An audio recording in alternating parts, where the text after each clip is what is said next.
Good afternoon, everyone, and thank you for joining us today for Faculty in Focus, the webinar. This is a digital version of a lecture series that we've had for the last several years, where we feature a member of the Brown faculty to talk about their work, the state of their field, or what's generally on their mind.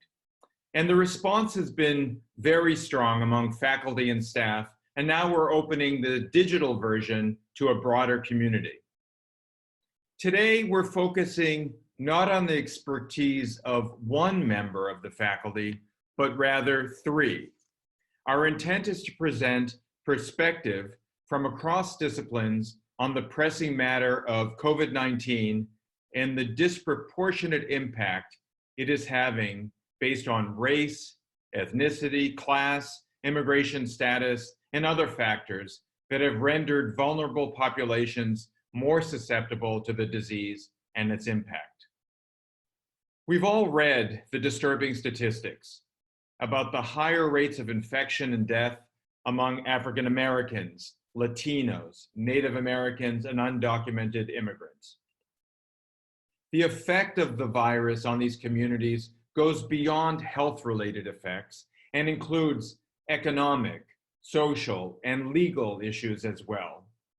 And the causes at the roots of these ills are long-standing and complex, requiring multiple lenses to permit a better understanding of these issues and what we can do about them.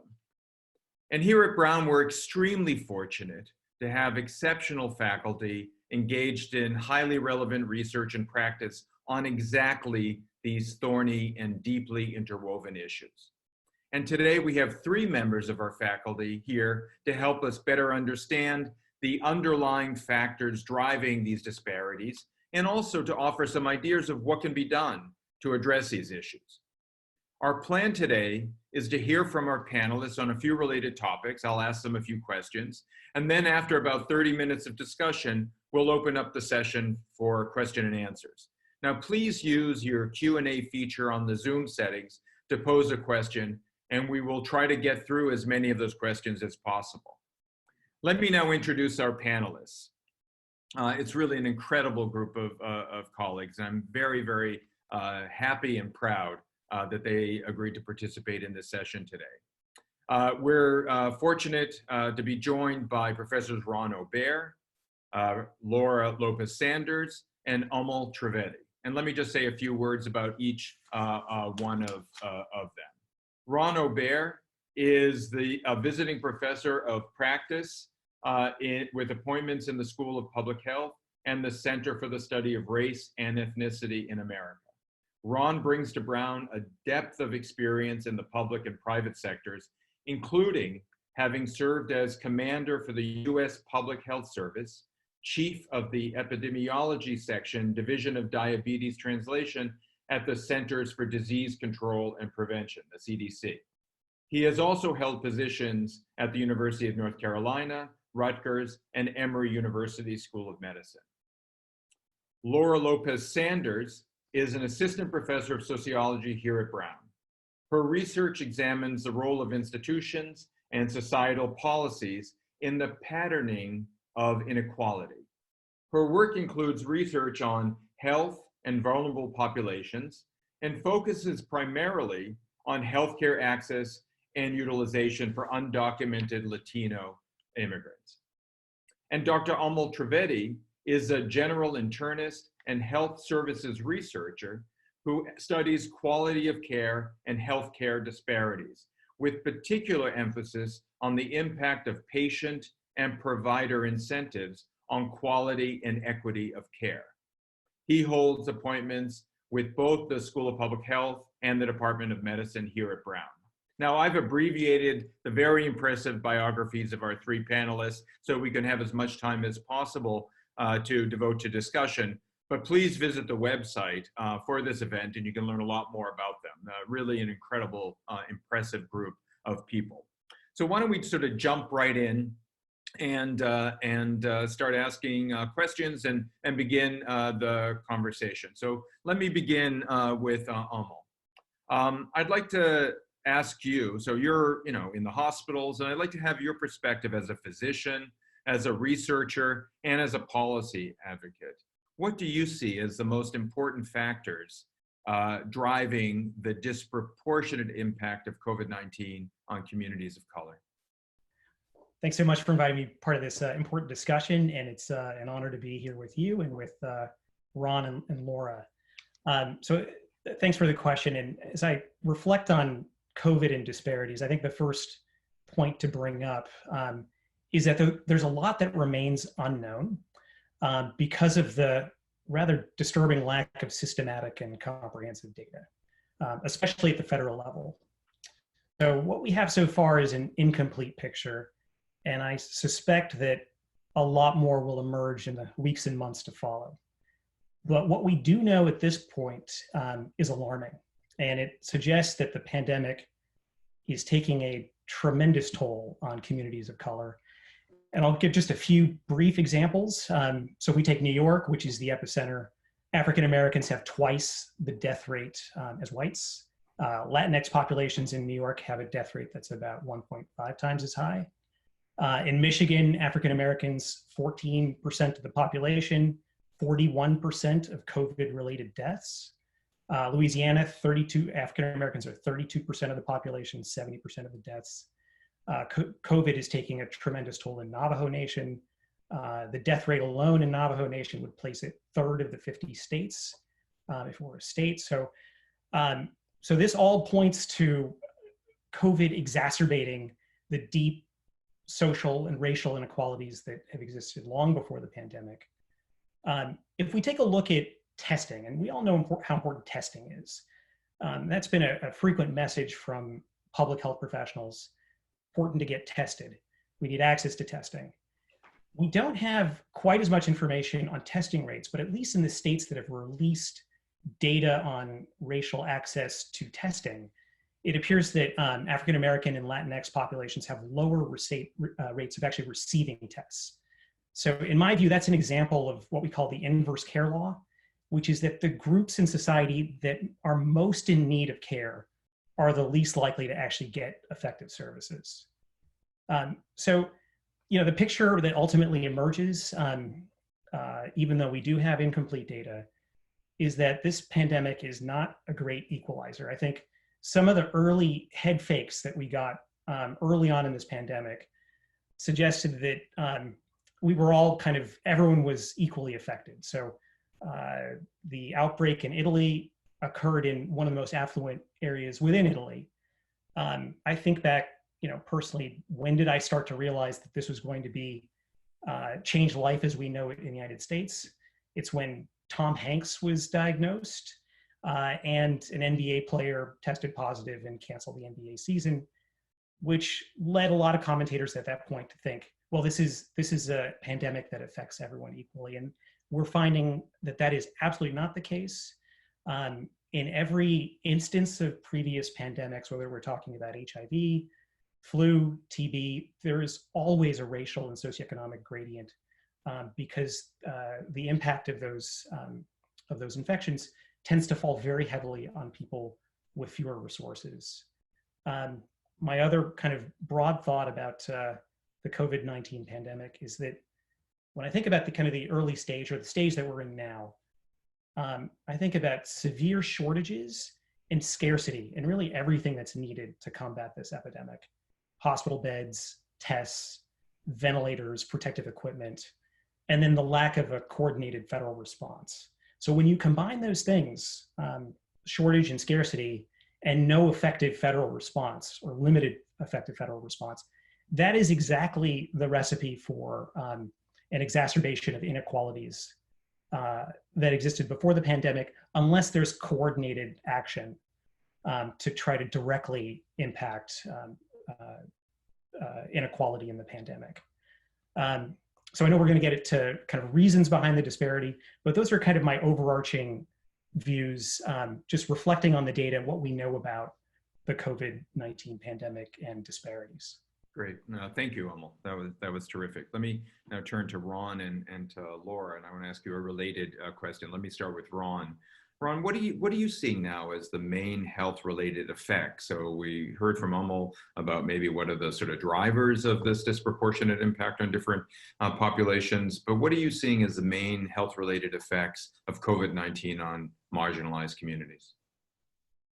So I think Amal did a great job describing a lot of the underlying factors, but I think the other thing that complements what he says is that in a lot of these populations, some of the underlying factors that complicate COVID were already there. So even Professor Willis described this in his presentation. There's these structural things that create disproportionate rates of things like diabetes, hypertension, underlying conditions that make it much worse for some of these communities once they get the virus.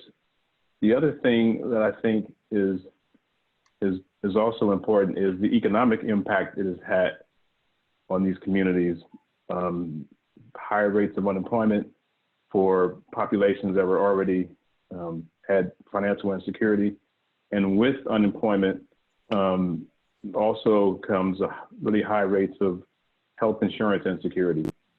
And that's going to be particularly impactful in states that did not accept Medicaid expansion. So I think the long-term impact of COVID on Black and Latin and communities of color could be the recovery could be very, very long. And so I worry about the economic impact complicating the medical impact, the medical complications, and becoming an even greater burden on communities of color.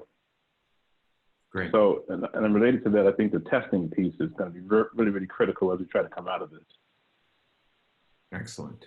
How about you, Laura? What are you seeing as the main health-related effects of COVID-19 on the marginalized community, especially the ones that you focus on in your work?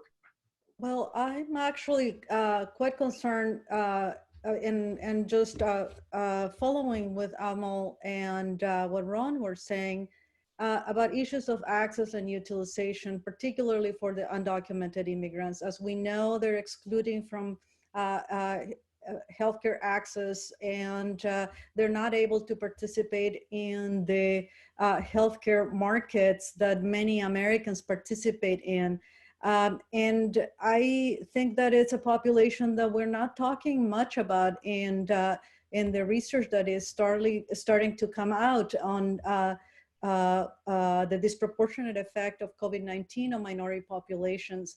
I agree with Amal with respect to the need of still having a better picture from a data perspective, but I think it's important that we consider the importance of disaggregated those data, that we include immigrant population with caution, because often data on immigrant populations can be misused, and so we need to be responsible on the way we take those data, particularly in the current political context and the way undocumented immigrant populations feel often ostracized and stigmatized at a public level. I'm also concerned about mental health issues. And I think that we need to be given quite a bit of attention to that with respect to immigrant populations. Immigrant populations are at the crossroads here.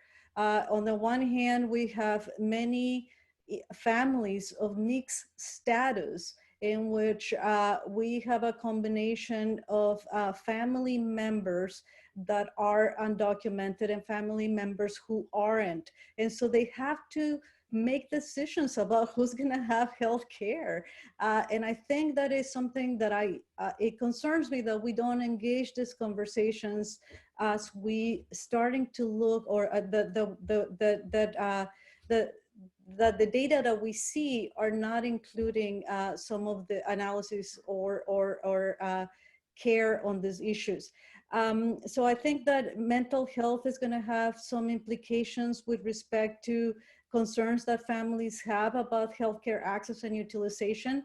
but it's also going to be related to the lack of jobs and the lack of a stream of income that sustains some of these families. These families work in precarious jobs, as we know, and a lot of those jobs are closed right now to them. So it's I've talked to many of the people that I have interviewed in the past have raised concerns about depression, concerns about a sense of alienation, not feeling like there is much for them to do.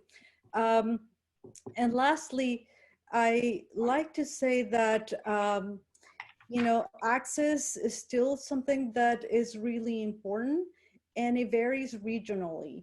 Just yesterday for this panel, I did an informal experiment just to find out what it would take for a Spanish-speaking patient with COVID symptoms to receive care in different states. So I called to healthcare clinics, places that immigrant patients tend to go to, community healthcare clinics in California, in New York, in Rhode Island, and in South Carolina. And I noticed some variation there, and often had to do with linguistic barriers that we know affect the immigrant population, but also with cultural sensitive care. So I think that there are gonna be multiple issues that are really gonna have negative health impacts for minorities in general and are already having, but for immigrants in particular.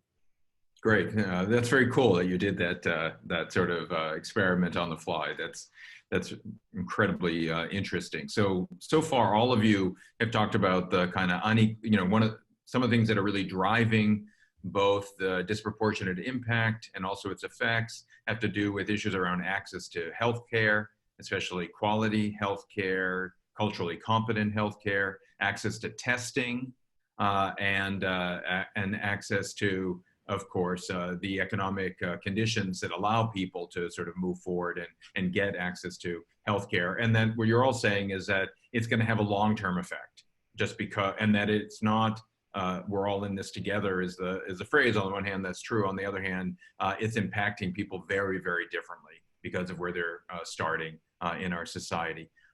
Two of you brought up issues of not just health-related effects, but also economic issues. And what we know is that COVID-19 is having devastating economic consequences for many, many people across the country, but especially for these same populations. And this is something that you were referring to, Laura. So I'd like to start with Ron. As you think about the economic consequences, what do you see as the sort of ramifications of the economic downturn on these issues for these marginalized communities, and what, if anything, can we do about it? And then I'll turn to the others. Sure. So one of the implications are going to be people will lose their insurance, of those who are insured. They will have problems seeing their doctors. They will have difficulty filling their prescriptions. And this will just lead to complications in their chronic illnesses and end up with other costs in the healthcare system and really, really diminish quality of life. So I think that one of the things that needs to come into the conversation is how do we sort of take care of people, or what provision do we have at a federal level for disentangling insurance from employment, or some mechanism to do that for when people lose their jobs, some easy way for people to become insured and to continue the level of care that they would routinely have. Yeah. No, I mean, some of the discussions that were going on in the Democratic primary debates initially, where, it seemed like, could we imagine a system that decoupled access to healthcare from employment?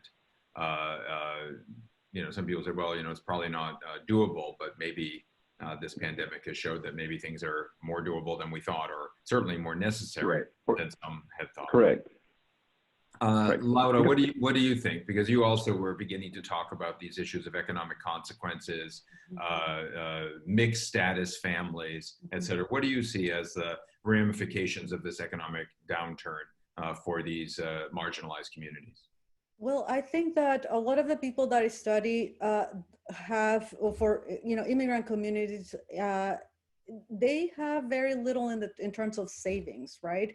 They live paycheck by paycheck, and so my concern is debt that is going to be intergenerational.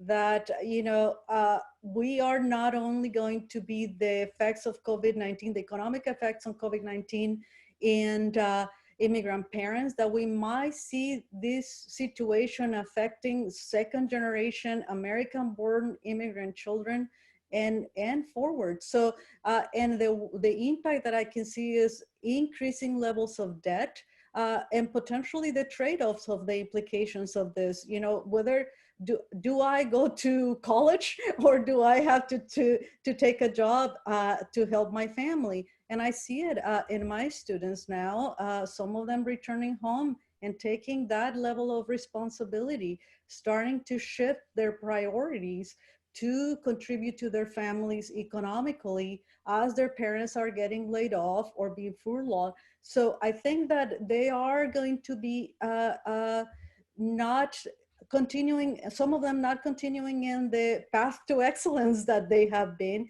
because now they have to be helping parents. So one of them is changing priorities, and that in terms of the second generation, one might be increasing levels of debt and families already living with very limited resources.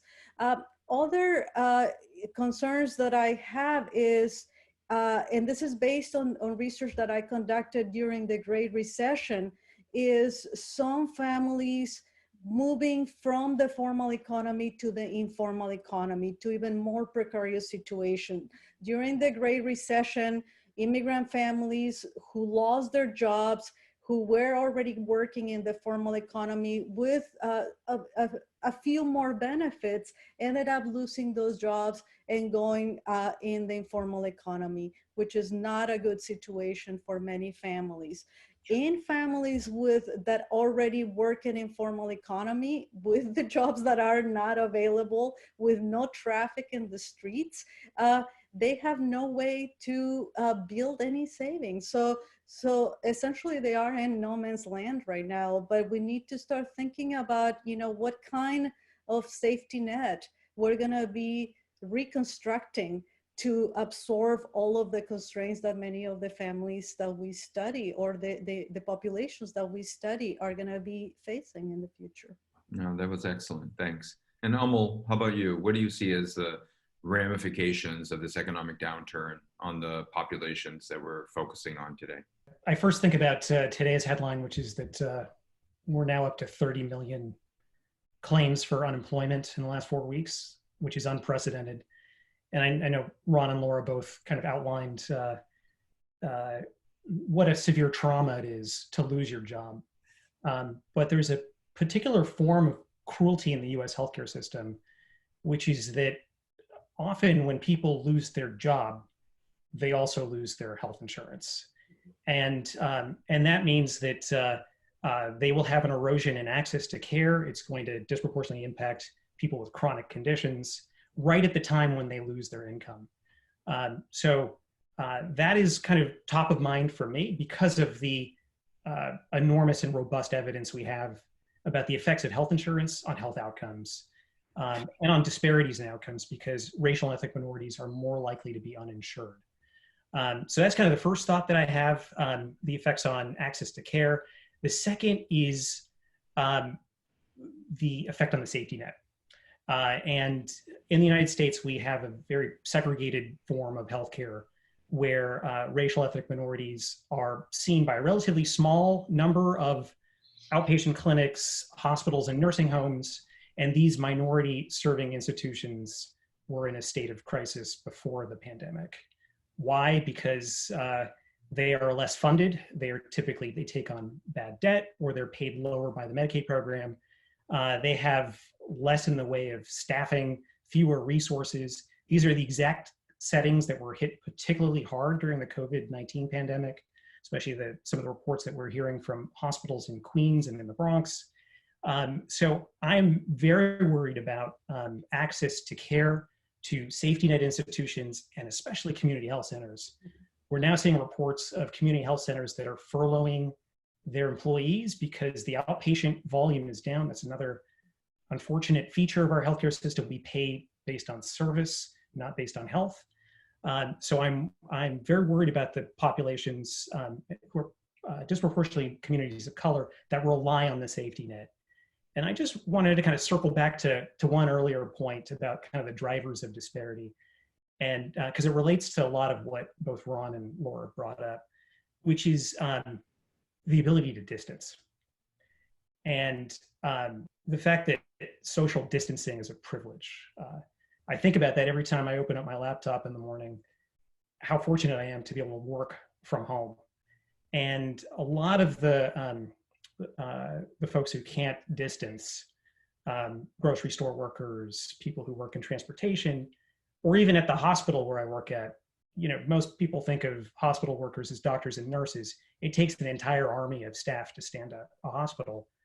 People who clean the rooms and do the laundry, bring food, med techs, x-ray techs. These are professions that disproportionately draw from communities of color. They have less access to paid sick leave. They are not the populations that have been prioritized for protective equipment. So all of this nexus of economic instability, loss of access to care, and placing an enormous burden on the people who are directly responsible for serving all of us, taking care of all of us during this pandemic, gives me grave concern. Yeah, truly, very, very well said. Let me talk a little bit about what maybe we could do.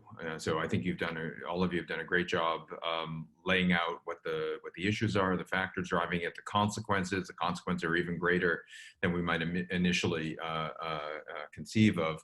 But let's talk a little bit about what can be done about these issues. And during last week's Faculty in Focus talk with Professor Andre Willis, and Ron already made reference to this, it was a terrific talk. And in the talk, he noted that this pandemic has laid bare the many issues that we've neglected as a society, has actually shed light on the many people that we chose to not see in previous years.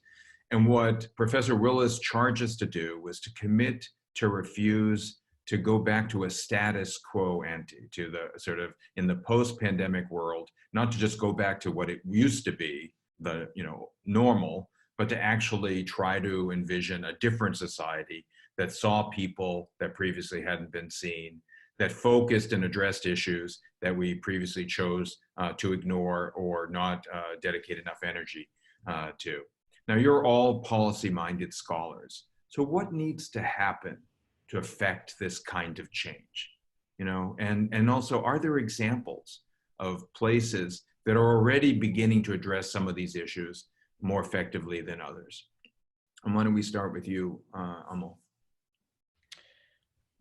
I think it's important to kind of end on a note of kind of optimism and hope of what lies on the other side after the pandemic.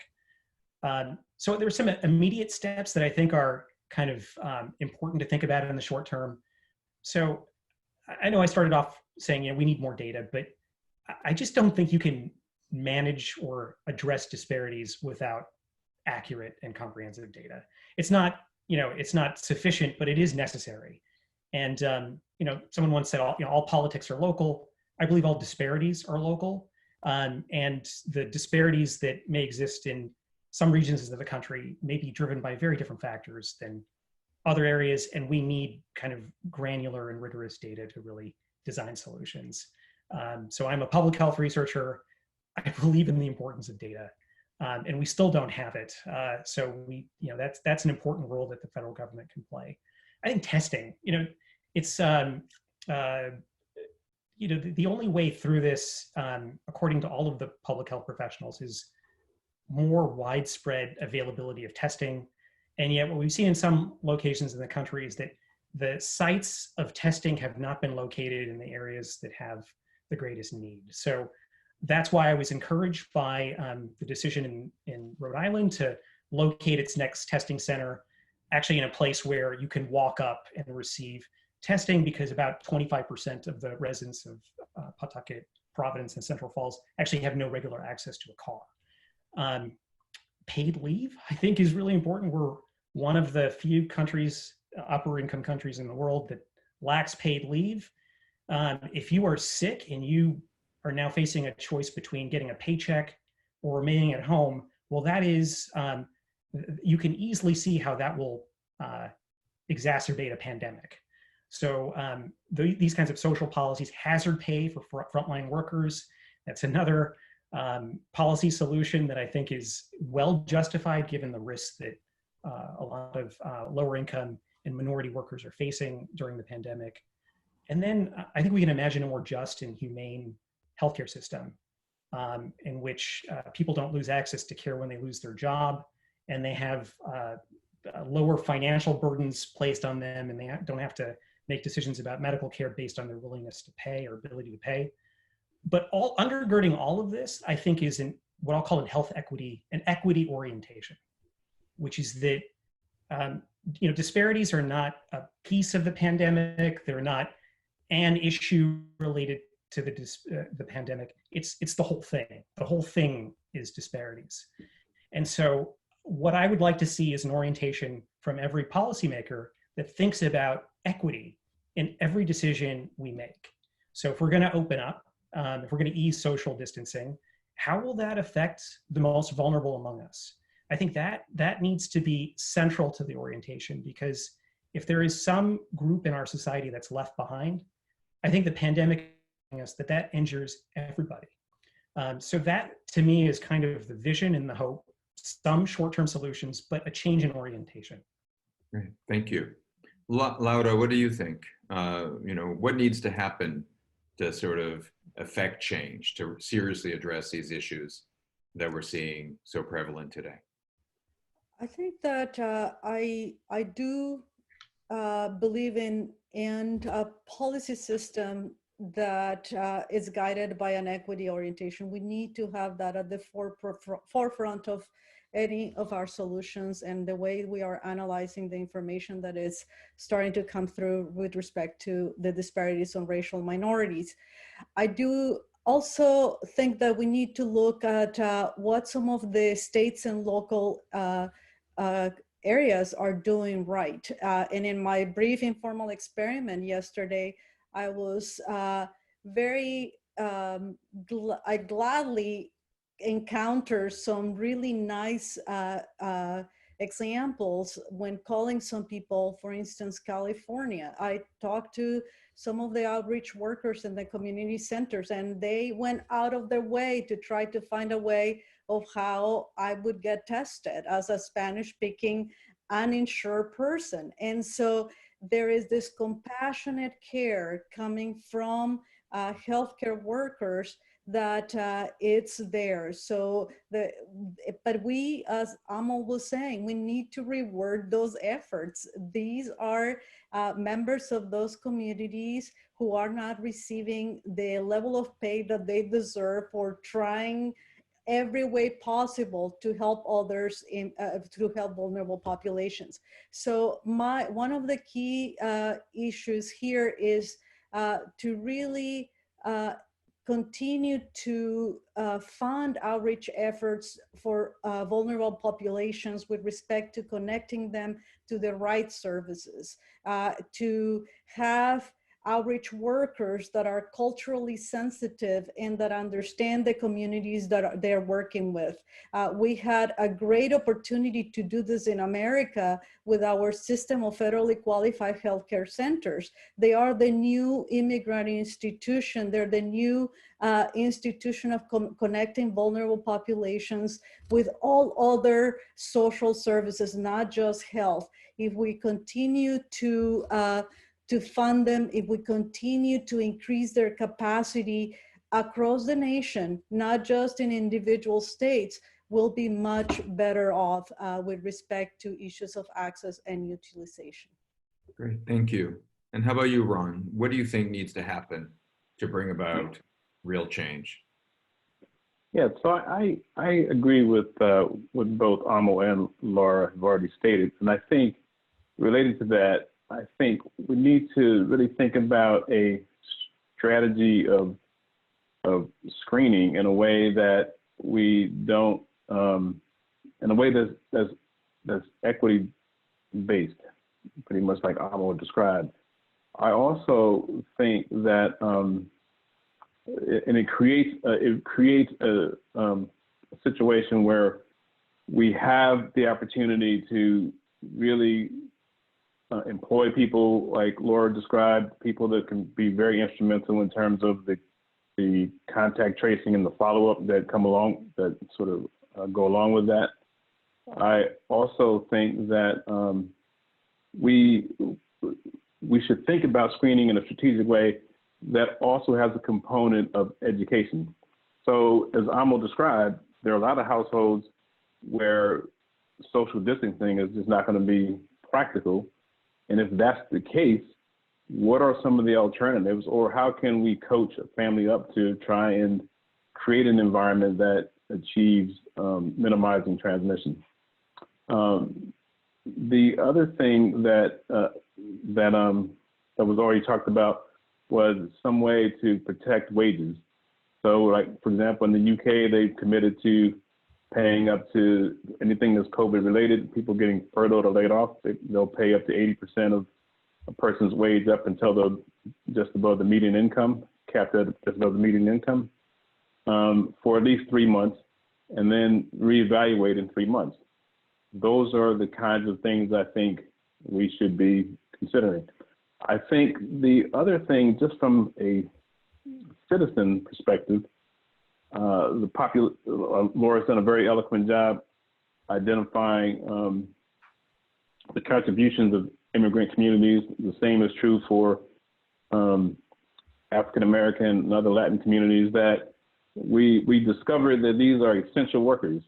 That's the term that we have come up with during the epidemic. And there seems to be a certain appreciation for these people in a way that, because they're important in terms of the food supply, they're important in terms of every sort of aspect for us to function as a society. So I think there's a sense of value that needs to be thought about, as Laura has already alluded to, with respect to their contributions to our community. Great. Well, thank you. Thank you, all three of you, for those terrific comments. Why don't we open it up for question and answers from the larger audience? So Marissa, are there questions? Yes, we have a lot of questions coming in, so thank you. I'm going to put two out there that are related in terms of, they're about geography.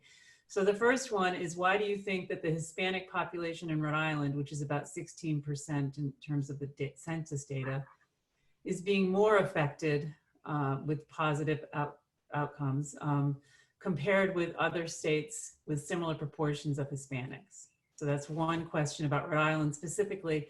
The other one is, there are areas, the areas in the United States that have been hardest hit by COVID-19 thus far have been primarily urban.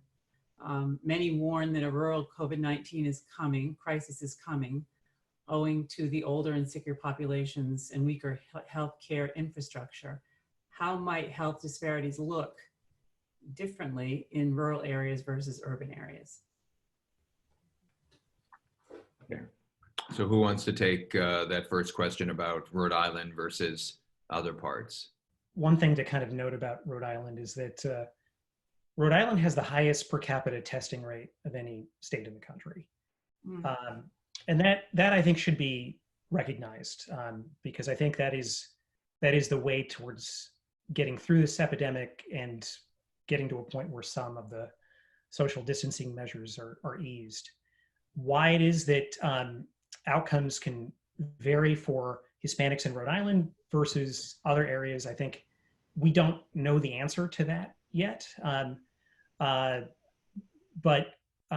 part of what's important to think through is kind of access to medical care. And that relates to the issue with respect to rural populations, that that this is the type of illness where you don't want to have delayed presentation.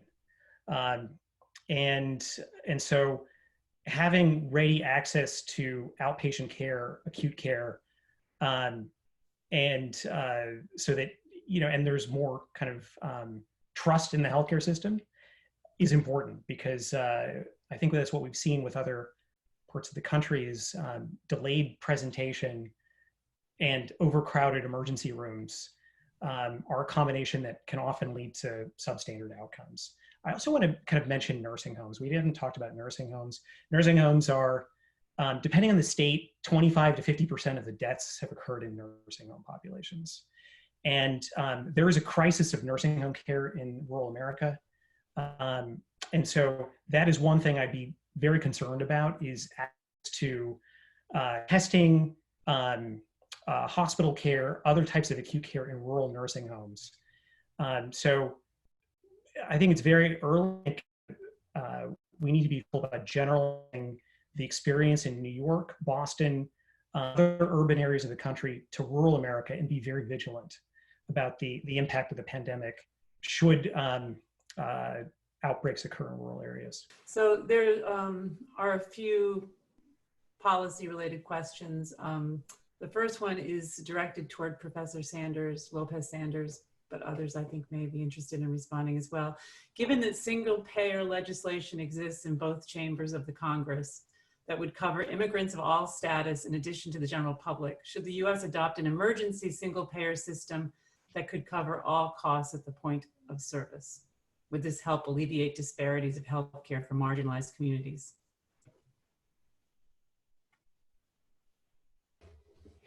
I imagine it could. Again, a lot of these initiatives are new initiatives, but it's just, the more resources that we can put forward, the better our endowed our system is going to be to provide for vulnerable populations.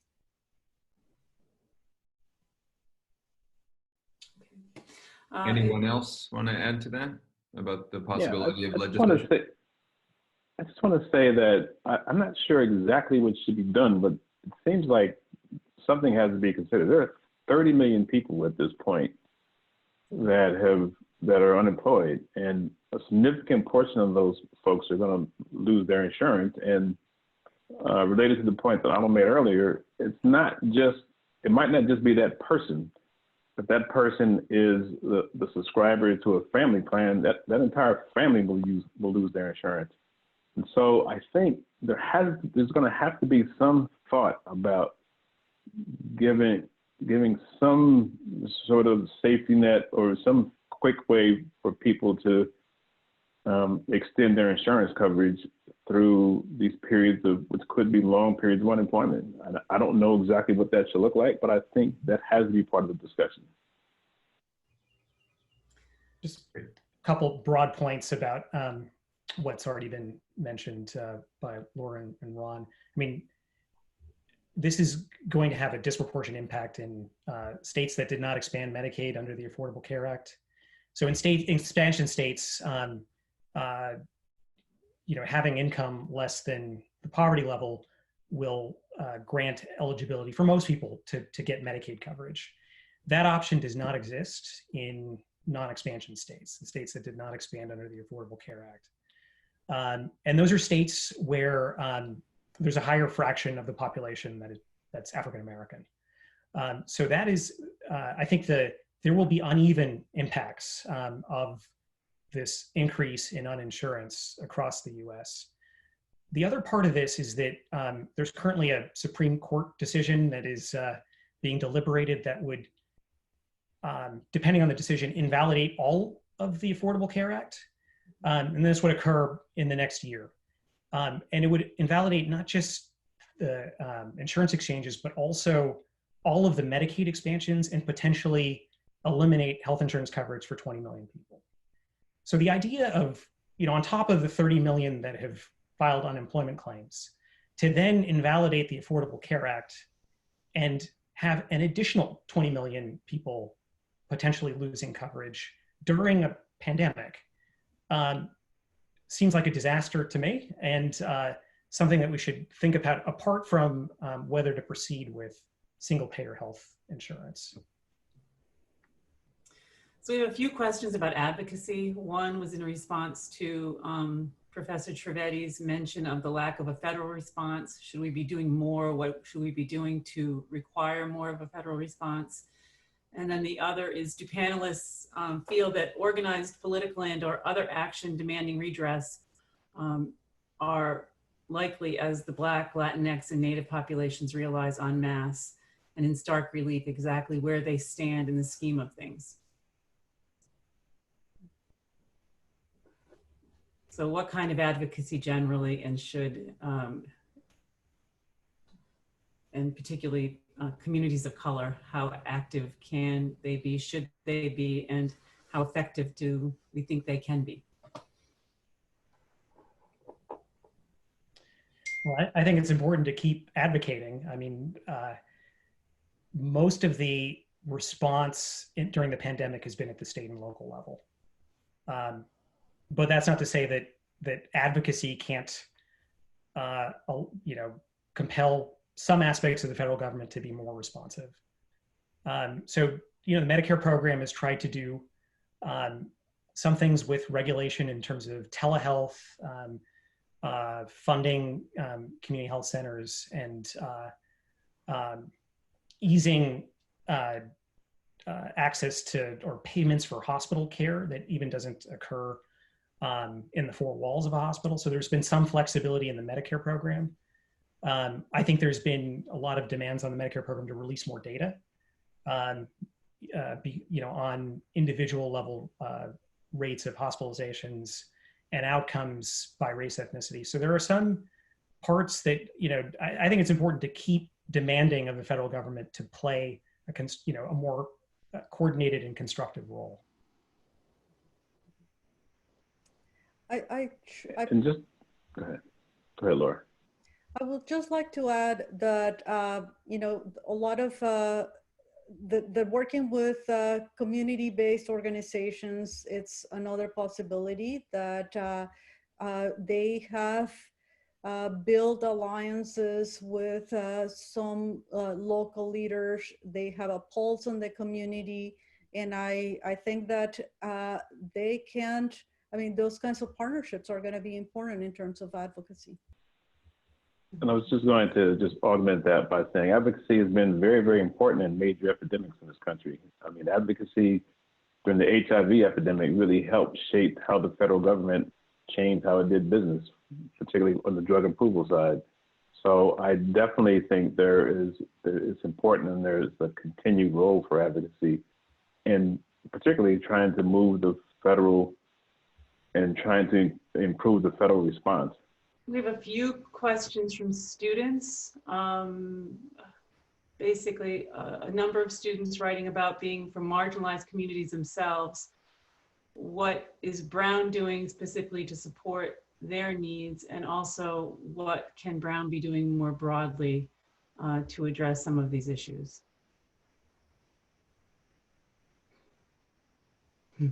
Who's that addressed to?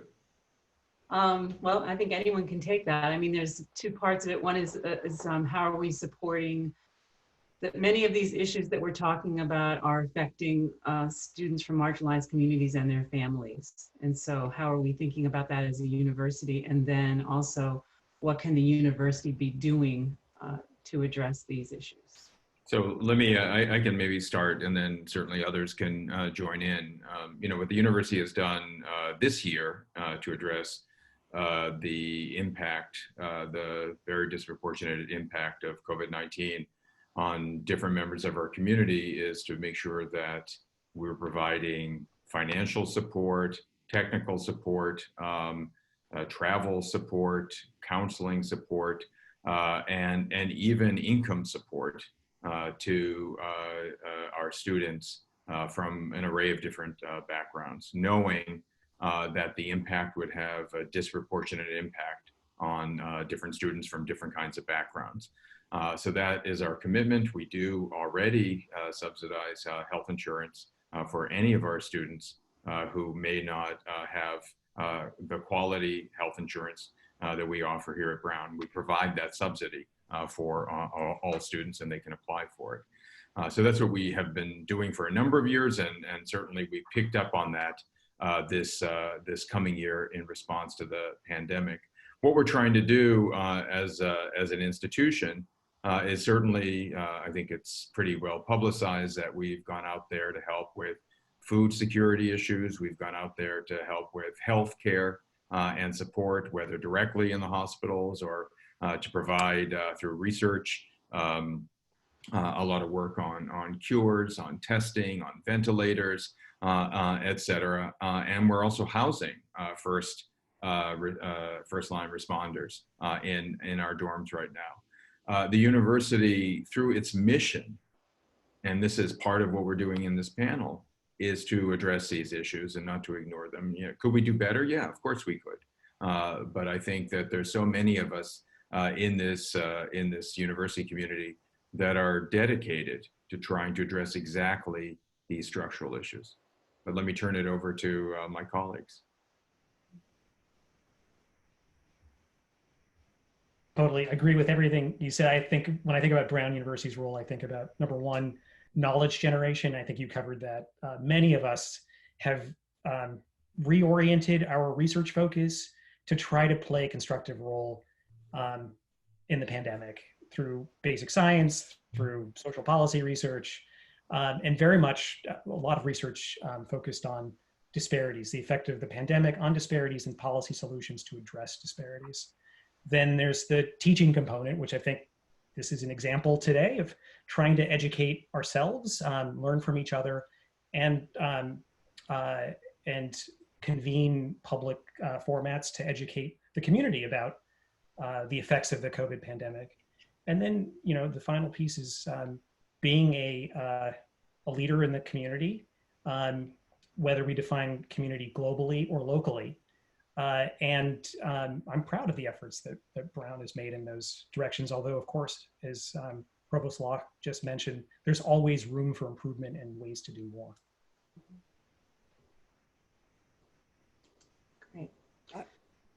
I agree with what has been said as well. And I also think that, you know, departments are also taking some steps in looking at some of the questions that we are grappling with right now from the perspective of our communities of color, but also keeping in mind, you know, how to best support our students. And I think, you know, clearly there is much more we can do. That we're still at early stages of a lot of this situation, and I think that we are trying to do the best we can at the departmental level, and from the support that we are getting from the university in terms of doing this kind of research with this kinds of panels. I think that we're taking the right steps in a good direction. Great. So on the topic of research, there's a couple of questions about research. There has been an increase in funding for COVID-19 research. However, many funders do not require researchers to take inequities into consideration. To what extent can we expect researchers to be intentional in how they collect and analyze data? Are there strategies that researchers or institutions can adopt so that vulnerable populations are prioritized by funders and researchers alike? So at least in my experience, there has been a broad recognition from the major funders of biomedical research, including the NIH, that of the importance of studying disparities.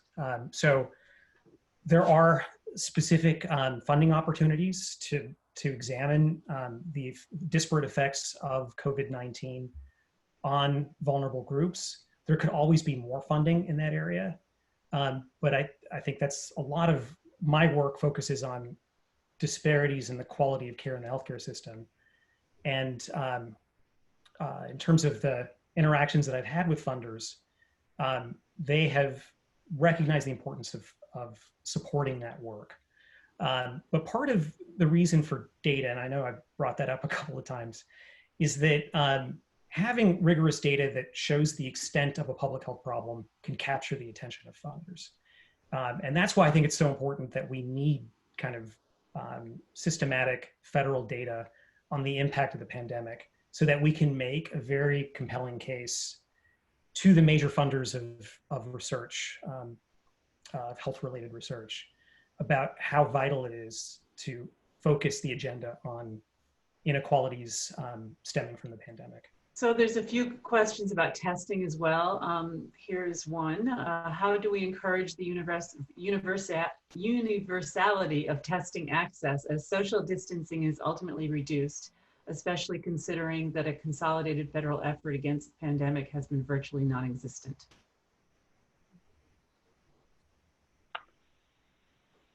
I'll start with that. This is a very complicated and frustrating space because there are lots of tests that have been done, but they're not. I don't think they've been done in a strategic way that sort of gives us a sense of whether we're making any real progress. The other thing that I think is becoming problematic is that there are a lot of tests that are being approved, and I don't know if there's a way that we can keep track of the performance of all these different test platforms. And so I think one of the things that needs to happen is that there needs to be some sort of either the federal or maybe at the state level, sort of put a stake in the sand and decide this is the preferred testing platform. This is the preferred mode of testing. Somebody needs to make a recommendation about frequency also. We have this notion that if we test one test, people are going to be okay. But I think we have to think of testing in terms of frequency as well as what's the best platform for testing. That should come from a federal level. That really historically has happened at a federal level, and I don't see that happening. And I don't know. And I guess the states are going to have to maybe do some of that regionally or in ways that sort of make sense. But this is a real problem, I think, that still has not sort of been resolved and has to be addressed before we can think of having a sense of real normalcy. But I'll defer to Amol or Laura. I agree. It's been one of the more disturbing aspects of the response that there have been a lot of scenarios where the states are expected to compete with one another for resources, which drives up the costs and presents major logistical barriers for each state. And it's not just testing, it's also access to ventilators and other protective equipment. It's been a real just disturbing aspect of the coordinated or lack of coordinated federal response. So, Laura, any last words before we? I was just reflecting on the issue of testing, and I know that we have a lot of constraints, and it's a sensitive issue with respect to how to manage it, with respect of the capacity to being able to provide the level of tests necessary. But it's also again, back to the issue of access. It's very difficult for communities of color without transportation and or even linguistic resources to being able to go to where they sent you. I mean, even just in some of the clinics that I called to, they just, channel me through a call center, and I reach a voicemail that said, interpreter not available. And so, these are the kinds of issues related to state capacity that we need to be thinking about. And they might be bureaucratic barriers. One of the first questions people asked me on my mini informal experiment was, do you have insurance? And they ask it in different ways in different states in Spanish, which some people might interpret that as having a social security number rather than health insurance. And so again, you know, there are these nuances that are going to be so important beyond just the ability to test someone. There's a whole aspect of access and cultural sensitivity that needs to be taken into account as well when we think about communities of color. Yes, absolutely. Unfortunately, we've come to the end of our time, but I want to thank Laura and Ron and Amol for really terrific, first of all, presentations and then engagement in these conversations. As you can see, there's many questions, we could keep on going, but I know that time is limited. Let me just thank you for your participation in this panel. More importantly, thank you for the excellent work that you do every day at Brown and for Brown and for the larger society that Brown seeks to serve. And thanks everyone who participated in this panel discussion. Please stay safe, stay healthy, take care of yourselves and your families. And I very much look forward to seeing all of you in person in the not too distant future. Thanks, and thanks again for joining us today.